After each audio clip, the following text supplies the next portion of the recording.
The following program may contain adult language and mature subject matter and does not necessarily reflect the views and opinions of Reality Radio 101, its advertisers and sponsors, or its listening audience. Listener discretion is strongly advised.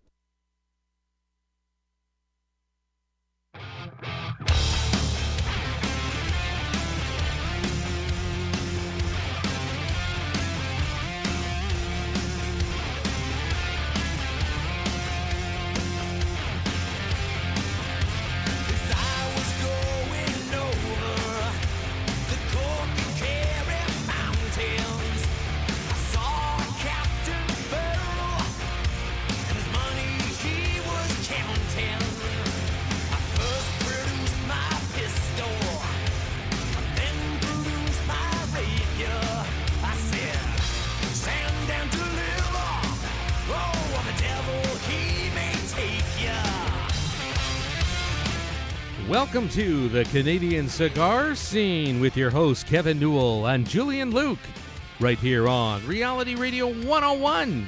To contact us live by telephone, dial 905-725-1907.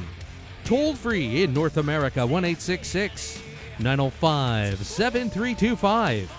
Worldwide, 1-866-656-5477. Send us an email right now, realityradio101@yahoo.com.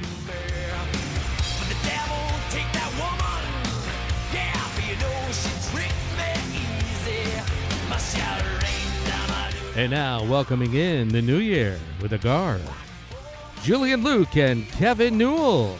Hello, everybody, and welcome to another edition of Canadian Cigar Scene. I got my compadre beside me. How you doing, Jew? Yeah, good, Kevin. Happy New Year to you. Yeah, same to you, Jew. Same to you, too. You as well, Gary, and your family. Thank you. You too. All the best. I'm pretty much taking out from what Gary said that we're actually allowed to smoke cigars in here now. I think we are. I think it's his New Year's resolution. You know what? No smoking except for the tunes. I'm pretty sure he said smoking. I thought so. So, how was your New Year? New Year was fantastic. Yeah? Lots of time with family and friends. And you? Oh, fantastic. Spent it in Detroit. Hey, you lived to tell the tale. I lived to tell the tale. Went to the Joe, baby. Went to the Joe. Yeah? Yeah, it was awesome. Yeah, 10 of us went down. Had a great time. Yeah. Just a shit show in that hotel afterwards. Oh, my God. Good thing I sleep like a rock. Yeah. I can imagine. Yeah. Yeah, good times. Good times. Yeah, I mean, back in business again. We had a great Christmas season at Victory, and you know, it's you come back after all that, and it's just like your head's still sort of spinning, from Christmas and New Year's, and the insane month that December is in the shop, eh? And it's like, holy cow! Then it's time to put the tree away. Oh, fuck. Yeah, I got to deal with that shit too. We'll get to it. It's time to think about some holidays, though, isn't it? Yeah, we got a couple of things coming up, which is going to be fantastic. Yeah, we got some good stuff coming up. Absolutely. We have got a great guest on the show tonight. We have the President of Brigham Canada in the house, Dan Moore. Welcome to the show, Dan. Well, thanks, Kevin. Thanks for having me. And Julian, thank you for having me, even under the false pretenses that we could smoke in here. Put that out. I will commit to the whole show regardless. So you're going to aim for the whole half hour? I'm in. Okay. I'm in. Woof. I thought we were going to lose them there for a minute. There is a commercial break, though, right? There is, yeah. We can go for a quick burrito. I'm good then. Or a quick Zen, a little Chico. How's Perfect. That would be ideal. Nice segue, eh? So, Dan, what do you do at Brigham? What's the scoop here? What is Brigham? Well, I think we've gone through that once, but what is going on there? That is a good question. Historically, Brigham was a pipe company starting in 1906, and for 90 years, I suppose that was the direction of the company, and that's I came into the business a few years before that. I've been around now for 29 years. When I came in, I asked not knowing that the king had no pants, I said, "Why aren't we selling cigars? Why are we just selling pipes, and why aren't we a tobacco company?" And took the business in that direction. Fortunately, we were out in the water with the surfboard when the cigar tide came in, and we caught the wave and been riding it ever since. So our company now is, in fact, a larger cigar company than a pipe company, but the brand that is Brigham is pipes and cigar accessories. Yeah, I think everybody knows that name Brigham just from their from their grandfather and their father's pipes. The 1-2 dot and all that, and that's what they just associate the word Brigham with. And you know what I mean? For me, I think for us in the business, I don't even think about the pipe so much as it is the premium cigars and the accessories. I'll see. For me, it's always the Sportsman Show. Right. I Yes, always of remember the course. Sportsman Show from the 70s, the Brigham booth. Well, that's where I cut my teeth, was having to participate in the Sportsman Show, setting it up. And at the time, I think going back historically, we had a whole aisle that was devoted to Brigham. We made a special pipe, the Sportsman pipe, for that show, and it wasn't finished. It was something that you could kick around. And over the years, as no smoking indoors crept in, we ended up at a place where it just didn't make any sense any longer to go to the Sportsman Show. But without a doubt, Brigham, whenever I meet people, I say my father, my grandfather, everybody used to, and I swear if I had a nickel for everybody who used to smoke a Brigham pipe, we wouldn't need to sell any more now. That's right. Yeah. That's right. Now, you used to have the factory used to be in Toronto. That's correct. At your old location, correct? Yes, for about 50 years. Yeah. And they actually made all the pipes there. That's right. I even have customers come in and say that they used to meet Old Man Brigham, as they called him, and they go in. I think that I can't even remember they're using ridiculous prices, like $3 for a pipe or something ridiculous. I have no idea. Like, oh, of course, back in the day. Back in the day, Yeah. you could buy a Corvette convertible for $2,000 too. Yeah, that's right. Crazy times. So now, where are the pipes all made now? Like, Well, just your Brigham pipes, anyway. Our Brigham pipes are made now. We ended up at a place where our manufacturing staff was aging. It was difficult to replace them. We had to make a decision at some point in the 60s where we needed to either add more mechanization or stick with staffing, hands-on echo a mano skilled people, and we voted for and supported the people that we had. Labor rates rose. The age of our manufacturing staff rose to a place where people were retiring, and we had it wasn't difficult. It was impossible to replace those people for staff, and so little by little, bit by bit, we had to start to go offshore for this. By offshore, I joke that in Canada our pipes were made in Toronto by Italian immigrants. Now they're made in Italy. So we skipped a step. We've gone closer to the source, but we're still.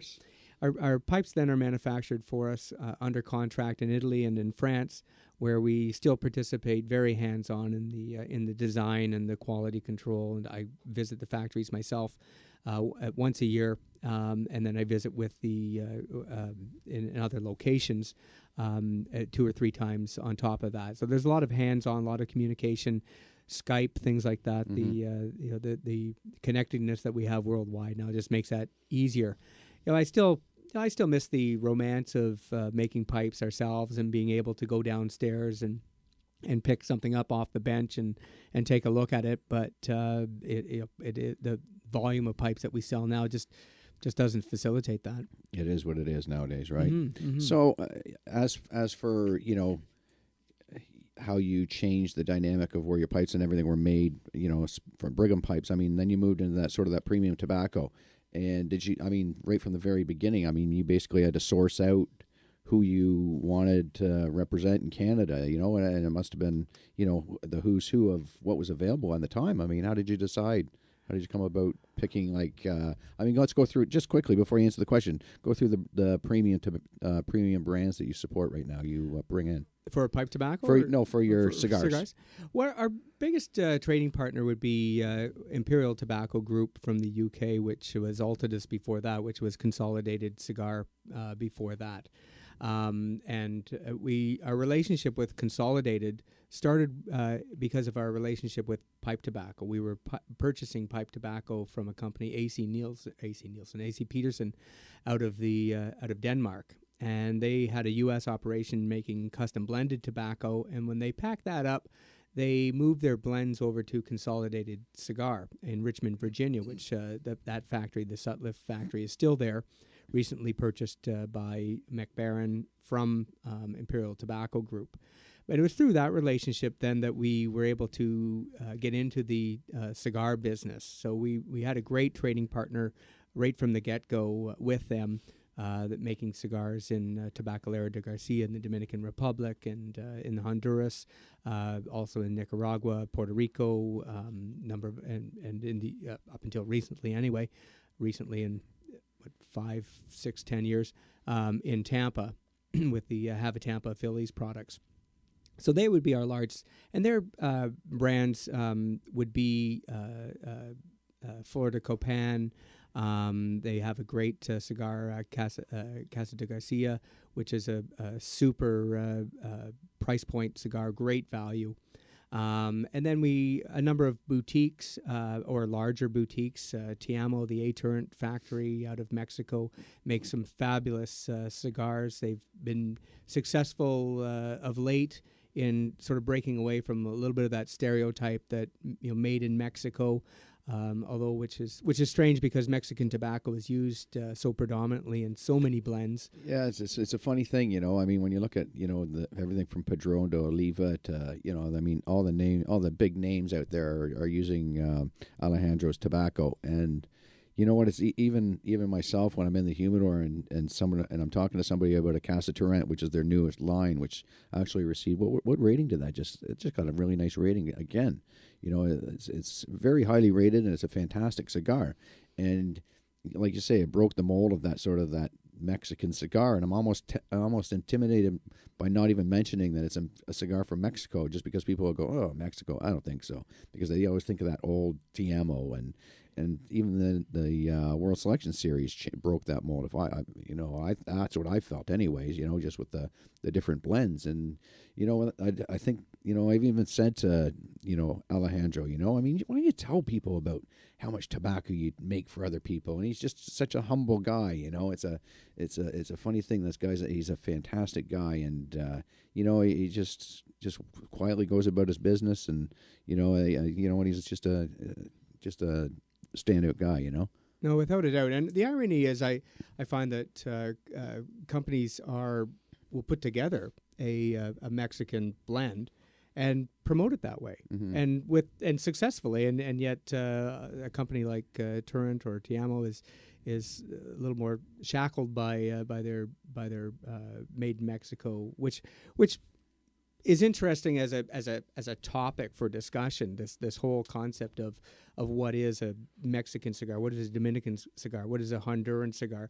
I think when going back when Cuban cigars were as dominant as they were, and other cigars, a few of them, a few of them were made in the Dominican Republic. They were mild, and so people got this concept of Dominican cigars are mild.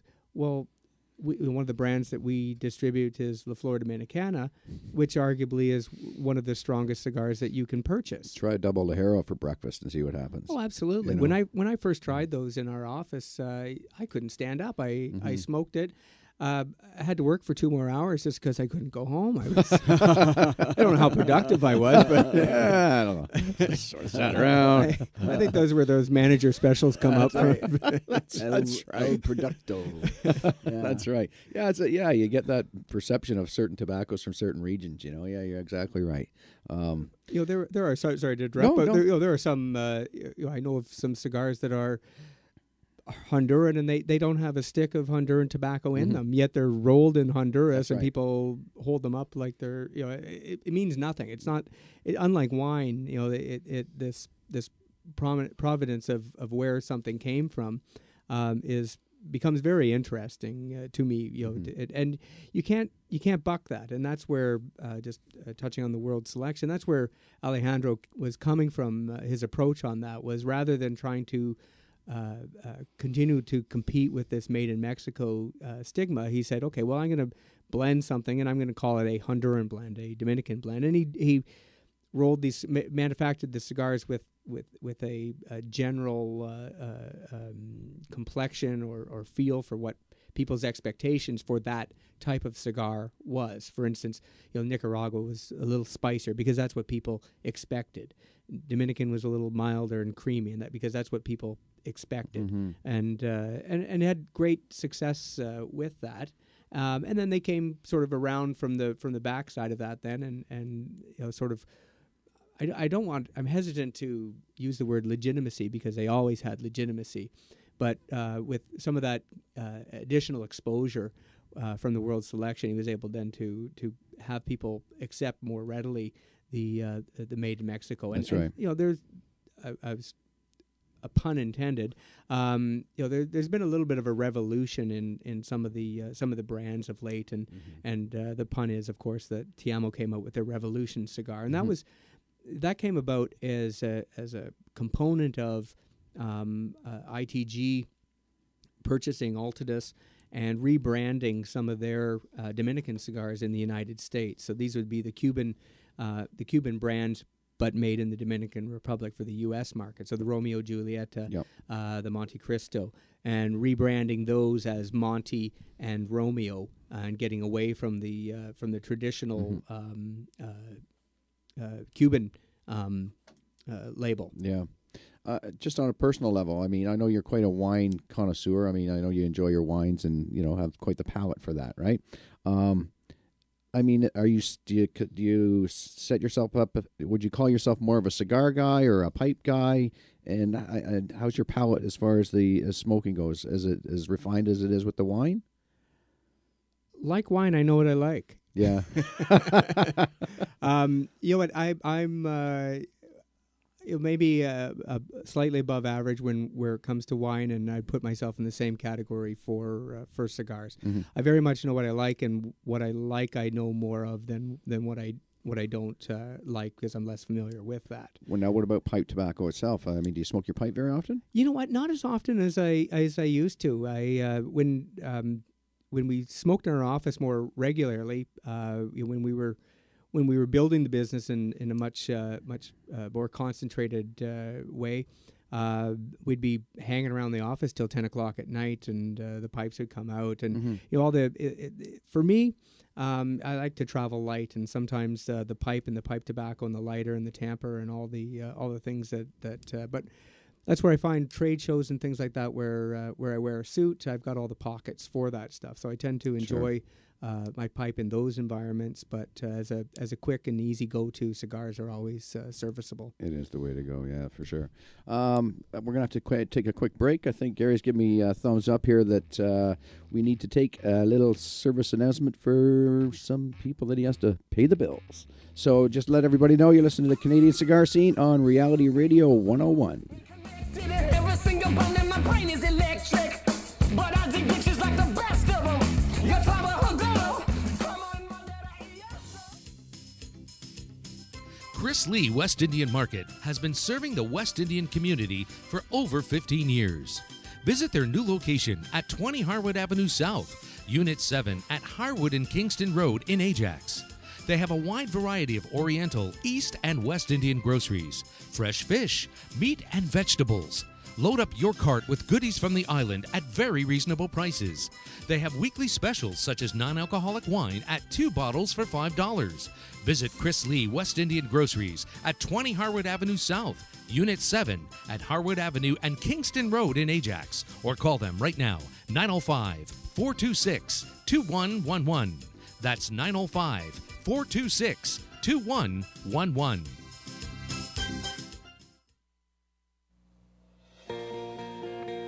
When you visit Peacock Lumber, you will step back in time to a place where purchasing wood products was simple, efficient, and pleasant. In our office, you can view our large selection of moldings and receive advice from knowledgeable sales staff. Once you have decided on your order, you can pick up your materials in our drive-through yard or utilize our delivery service. For pickups, take your vehicle out to our traditional lumber yard, where someone is always there to assist you. If you are accustomed to purchasing wood products at a box store, you will be impressed by the variety, selection, and quality of products that we offer, and the ease in which you get your vehicle loaded and get you on your way. Peacock Lumber is conveniently located on 8 acres in central Oshawa. It was started in 1939 by Victor Peacock and remains family-owned and operated. If you need quality wood products for your renovation, please call us at 905-725-4744. That's 905-725-4744. Or for a full list of products and prices, go to www.peacocklumber.ca.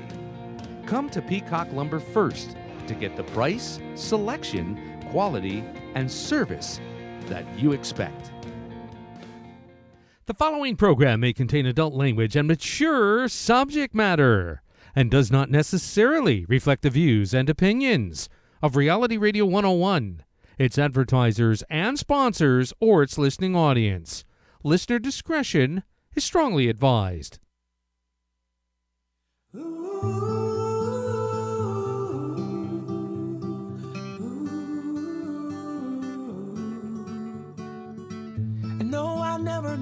Welcome back to Canadian Cigar Scene with your hosts Kevin Newell and Julian Luke right here on Reality Radio 101. To contact us live, dial 905-725-1907. Toll free anywhere in North America. 1-866-905-7325. Across the pond, 1-866-656-5477. Email us realityradio101 at yahoo.com.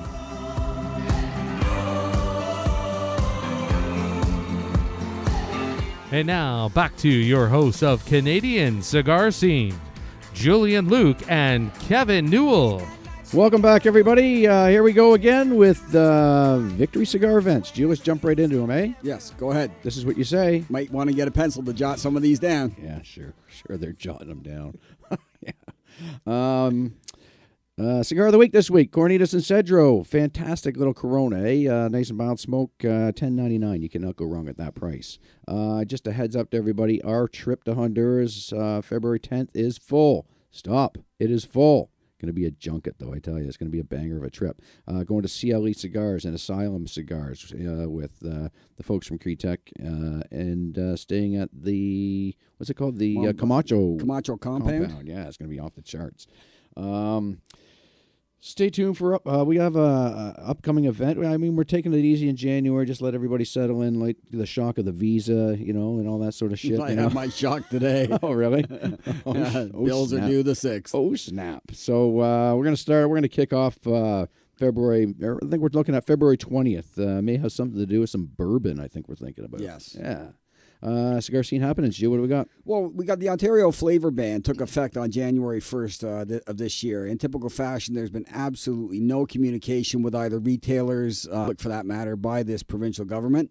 However, it's expected that this federal ban will overlap with the provincial one, so there will not be any net effect. We're crossing our fingers on that, but you gotta believe that we'll be the last to know as our customers. Jack wagons, that's right. Want to do a quick shout out to Brigham and More, which I know that you and Dan are going to talk a little bit about in the next segment. But next time you're in Toronto's Beaches neighborhood, be sure to visit this fine store at 1946 Queen Street East. They are open 7 days a week. And the one last thing, the most important cigar scene happening is happy birthday to the love of my life, Jillian. It is her birthday tomorrow, 25 all over again. Love you, sweetheart. Boom, boom. There you go, eh? Wow. Brownie points. Yeah. I forget all that shit. What about you? I mean, you got to... Well, my wife's birthday is on Saturday, so I'm going to give a shout out to the love of my life. Fuckers. 25 all over again. Oh. And also my daughter's birthday on the same day. Oh, for the love of Christ. I didn't know this was going to work out so well. I've got an aunt in Kalamazoo. Holy Christ. I was going to jump into Brigham and More shit, but I don't know now. I'm just going to talk about birthdays. Yes, we could. What is this Brigham and More? How did this transpire? Well, it's a retail store. Mm-hmm. We're in the retail business, as I said, for starting in 1906. Mm-hmm. For 90 years, we did retail, and we had a couple stores in the city on Adelaide, on King Street. The last store was in the TD Center. They wanted the space for what was known as green machines, and we now just call them ATMs. We took a look at the climate at that time, and it wasn't where it ended up being even 5 and certainly not 10 years after that. But you make the decision the day that you do. We took a look around and we said, let's not refixture and do everything to open up another store the way that things are. Let's focus on our wholesale business. We certainly, I wonder, looking back, I wonder if we had stayed in the retail business, if we would have gone as far with our wholesale business or got distracted by retail. We had an opportunity to assume a store in the Beaches that was operating as a tobacconist at the time. The timing was good. We had a little not quite sure where all this non-flavored legislation was going. So we sort of said, oh, let's put some double down and take the retail store. What it does provide for us is an opportunity to showcase the products that we distribute in Canada. We get we get fantastic support from Victory Cigar, not just because the two of you guys are sitting here in front of me. I say it all the time. If I had everybody support me the way that you guys do, we'd have an entirely different business, a better business. But it allows us to put products on our shelf that aren't widely distributed so that we can help you, other retailers, try to get some consumer support for that. In particular, I might mention something like the Dunhill brand of cigars, which is it's an expensive cigar. It targets a higher end.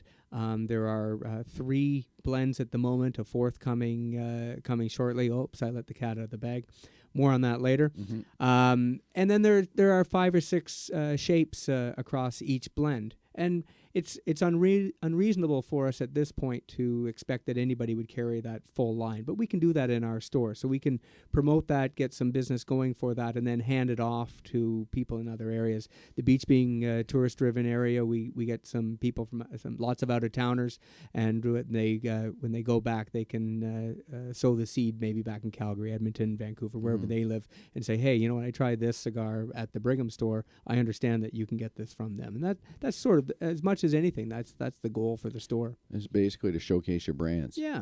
Which is cool. I mean, Julian and I have been to the shop, and it was actually, I thought it was quite eye opening to go in and say, hey, I didn't know you guys had this stuff. Right. As much as it's in the catalog, you don't get that visual. And when you see it and you see it displayed properly, it's like, that would actually fit. I have a fit for that in my shop. So it's I know there's some challenges there along the lines with some retailers and stuff, but you know what, it's a good fit, I think, and I'm glad you guys are doing well with it. Things are going well. You guys are happy with progress? We're very happy with where things have been in the short term. Good. Now the fun part of the show.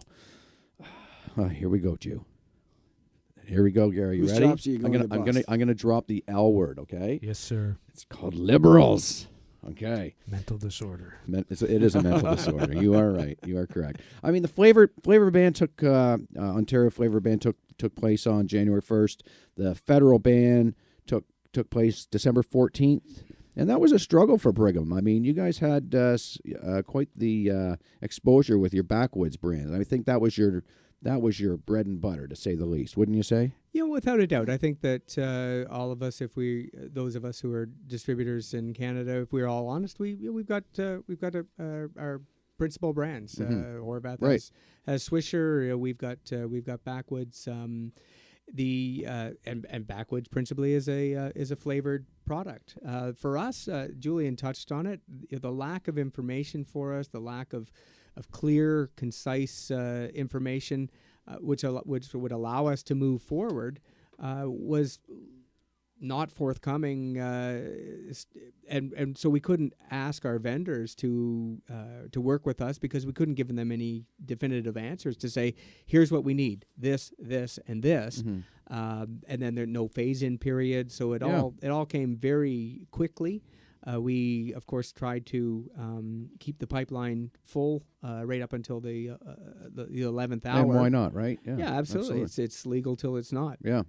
I mean, do you find that you're? Do you find that I know there's like this for heads of some of the tobacco companies, Nick Perdomo, Rocky Patel. Do you find that in your position as well? Do you find that you're becoming more of a politician than you are a person who's running your business? Oh, without a doubt, that happened. That happened a long time ago.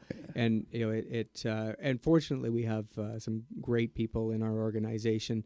Paul Graham, our sales manager, Sherry Stewart, our office manager, who make it available to me not to have to do the hands-on day-to-day stuff, and I can focus on the bigger picture legislative stuff. But I spend most of my time is writing letters, talking, shaking babies, and kissing hands.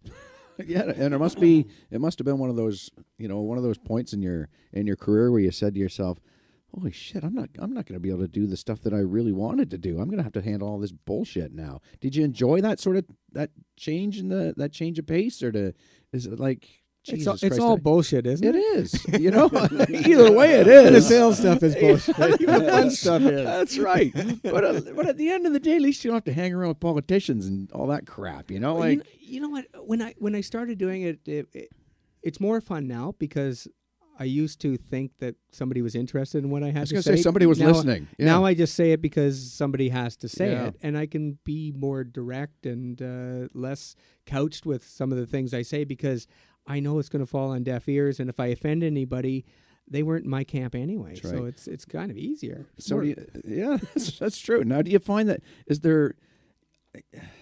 I don't feel there's any sort of general populace in your community is saying, this is what we can do. Let's gather together. Let's band together, and we can all do this. We can all fight the good fight. Is that just like, we see groups like the, CRA and stuff like that going on in the States, lobbyists and all that. Are we just falling on deaf ears so there's no point in fighting anymore? Are we truly Canadian or Ontarians, or is that are we just milquetoast? Well, I think you have to go to the Boston Tea Party, and the reason that we're Canada is because all the loyalists and all the people who said we're okay with legislation, let's move north, where we're happy with being legislated and governed, right? And that's that's where we're still there. We're still there. We're as a society we complain, but rallying together to actually make a change, do some change, be involved in change. There's just not enough people interested in committed to that. Until I run for a politician. There you go. There you go. That's right. You got my vote. Look Kicking ass and cleaning house. Perfect. I like his moxie. Absolutely. Yeah. You know what? It is a frustrating thing, and it must be. It's frustrating for us as retailers. To see things. See our customers come in and say, "What do you mean it's off the shelf?" This is. This nanny state is just such a frustrating thing, and you've seen it time and time again, and you know what? At the end of the day, they walk out of the store and they go, "Oh well, you know what? Find something else to smoke." That's exactly it. They're not. We leading up to this, we encouraged. We were putting QR codes on our products, encouraging consumers to reach out and write letters and contact their MPPs and their MPs and go on record saying we don't agree with this.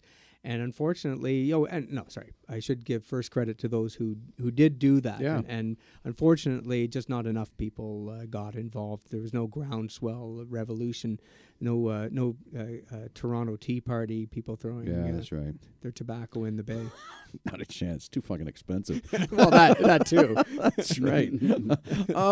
Let's finish on a happier note here. I mean, this political shit just drives me nuts. You've done a lot of travel, right? I mean, you've done quite a ton of traveling in your day. Yeah. Best place to travel, worst place to travel. Ooh. For a reason. Oh, well, you know what? I traveling is, and now I'm going to try not to be too philosophical here. Traveling is, for me, is always a component of who I'm with and what happens while I'm there. So one of my fondest memories would be in Honduras with our sales team, and just the price of things in Honduras and the hospitality. We every restaurant that we dined at, we cleared them out of every bottle of wine that they had. One place we showed up and we said, well, you can open up half a dozen bottles of wine right away, and they said, oh well, we only have 5, and we said, well, then you should go get more.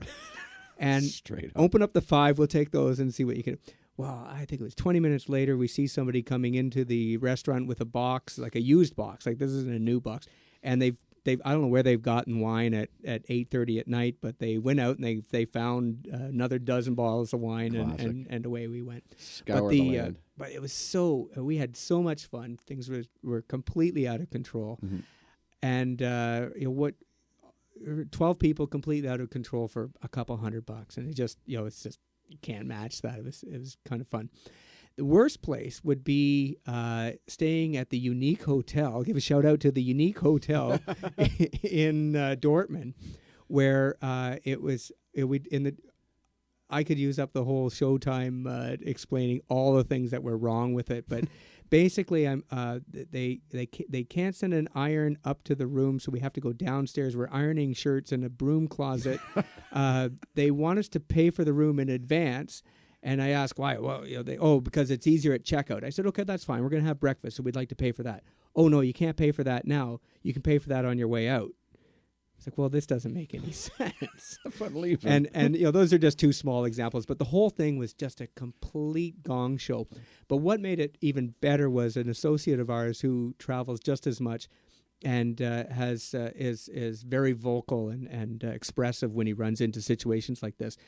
I was traveling with our sales manager at the time. I said, the only person who could handle this worse than us would be Stephen. And sure enough, we run into him in the lobby. So the whole week was just regaling each other. We all had our own unique experiences. Absolutely. The Unique Hotel. The Unique Hotel. On that note, folks, I think we are getting the boot soon here. So, oh shit, Siri just said you got to get the boot too. Sorry. Again, thank you very much, Dan, for gracing us with your presence. It's been a fantastic show, and thank you very much for the time you've taken. Anytime. Thanks for having me. Shout out to Penelope too. Best sales rep in the history of time. Absolutely. Speaking of sales reps, our next week's guest is he's number 2 maybe.